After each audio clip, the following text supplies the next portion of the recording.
the risk of a life of faith.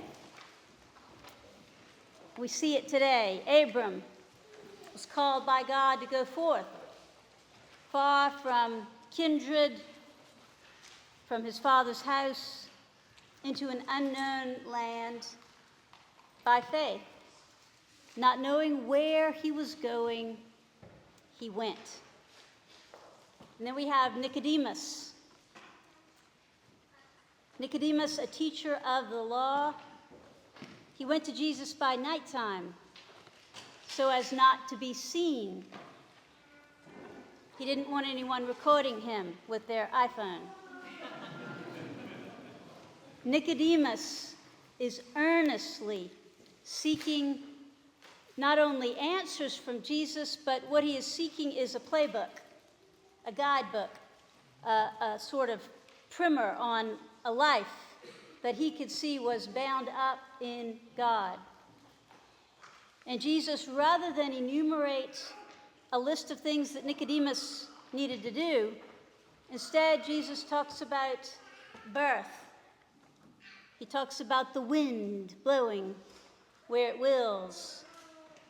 Nicodemus takes Jesus a little too literally when he talks of this new birth, wondering how a person can possibly re-enter a mother's womb. You must be born, says Jesus, not again, but from above.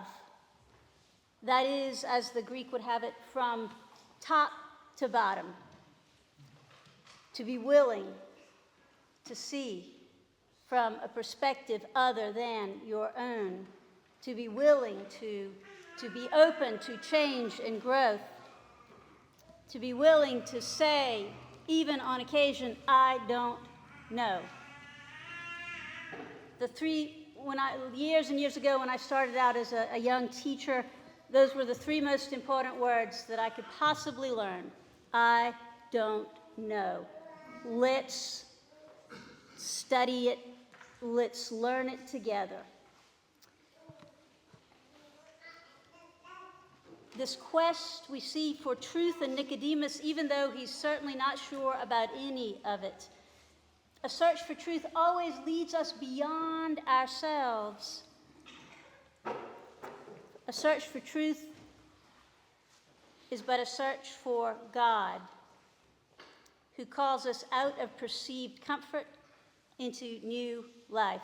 We follow a Savior who went to the cross, who invites us to walk that long, dusty, dangerous road with him, who invites us to meet him there. We follow a Savior who said just a couple of chapters earlier in John's Gospel, greater love has no one than this,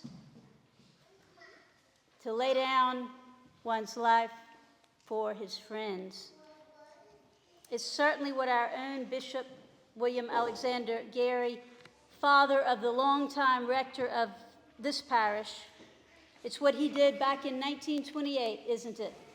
When he was martyred, assassinated by one of his own priests over his stance on race and his insistence that the church, if the church were to be Catholic as Christ himself is Catholic, it must be broad enough to embrace within its communion every living human soul.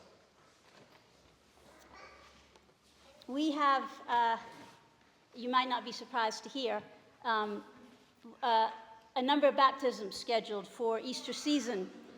Isn't that wonderful?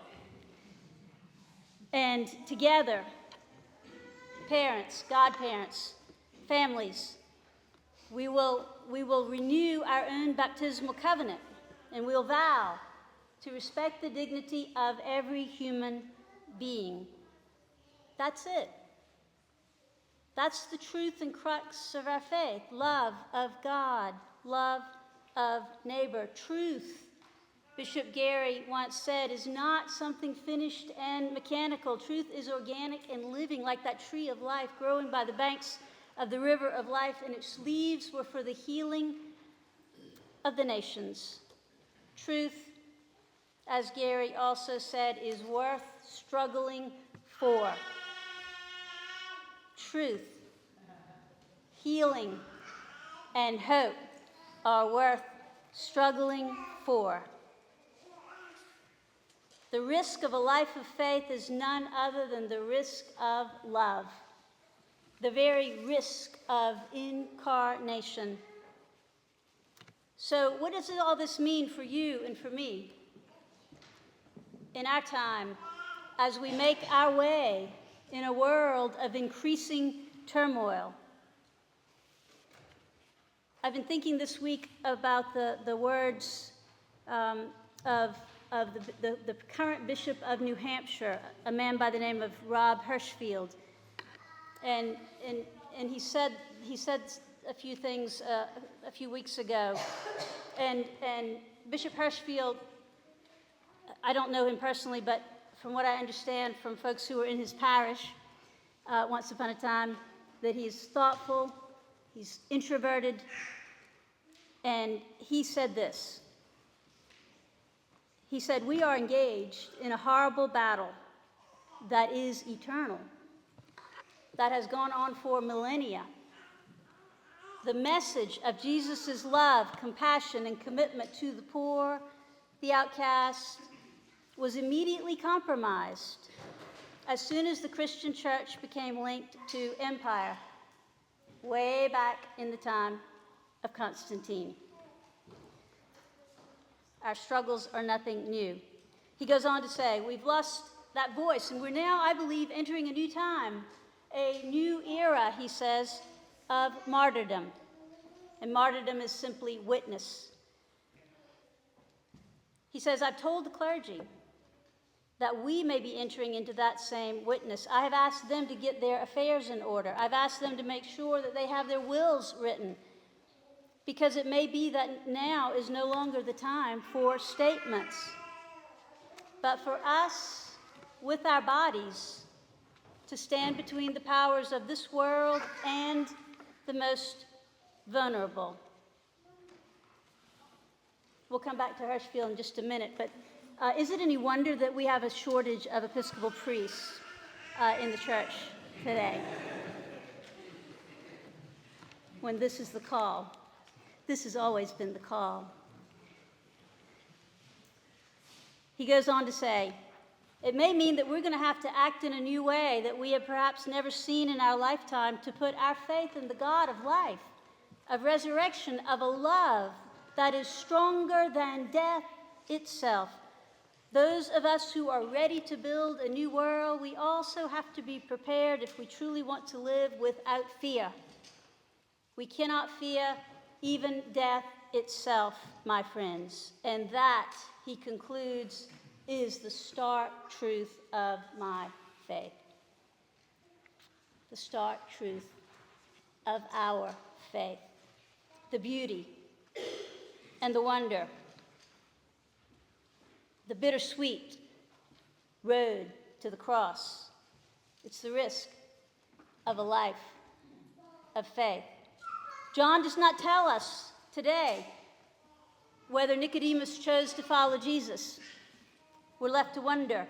He keeps us in suspense, though, only until his account of the Passion, which we'll hear on Good Friday, in which, you remember, Joseph of Arimathea asked Pilate to let him take the body of Jesus. You remember that? And then John says, "Nicodemus, who had first come to Jesus by night, also came." Nicodemus, bringing a mixture of myrrh and aloes, weighing about 100 pounds, and they took the body of Jesus and wrapped it with spices and linen cloths, and they placed him in a new tomb in the garden where Jesus was crucified. They laid Jesus there, John tells us. He tells us the rest of the story. Nicodemus comes out of the nighttime, out of the dark, and into the light. The light that shines through the darkness. The risk of a life of faith.